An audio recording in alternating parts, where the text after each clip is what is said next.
ఈ 24 carats gold bar కొన్నప్పటి నుండి నాకు గోల్డ్ మీద డిఫరెంట్ డౌట్స్ వస్తున్నాయి అన్నమాట.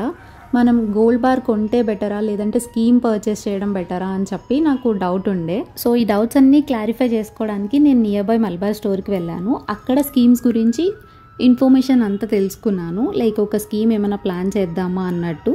వాళ్ళ దగ్గర 2 టైప్స్ ఆఫ్ స్కీమ్స్ ఉన్నాయని చెప్పారు. ఫస్ట్ టైప్ వచ్చేసి ఎవ్రీ మంత్ మనం సర్టెన్ అమౌంట్ పే చేయాలి 11 మంత్స్ వరకు. ఆఫ్టర్ 11 మంత్స్ మనం ఆ రోజు గోల్డ్ ప్రైస్ ఎంత ఉందో ఆ అమౌంట్కి వితౌట్ 18% వేస్టేజ్ మనం ఆర్నమెంట్ తీసుకోవచ్చు. ఇన్ కేస్ అది 18% ఉందనుకోండి మనం తీసుకున్న ఆర్నమెంట్ వేస్టేజ్, మనకి ఇంకా 0 వేస్టేజ్ అనమాట. మేకింగ్ ఛార్జ్ ఇంకా GST అవి పే చేసి ఆర్నమెంట్ తీసుకుంటే సరిపోతుంది. సెకండ్ టైప్ వచ్చేసి గోల్డ్ అక్యుములేషన్. మనం ఎవ్రీ మంత్ పే చేసే అమౌంట్కి ఆ రోజు గోల్డ్ ప్రైస్ ఎంత అయితే ఉంటుందో దాన్ని బట్టి దానికి ఎంత గోల్డ్ అయితే వస్తుందో అది మన అకౌంట్లో అక్యుములేట్ అవుతుంది.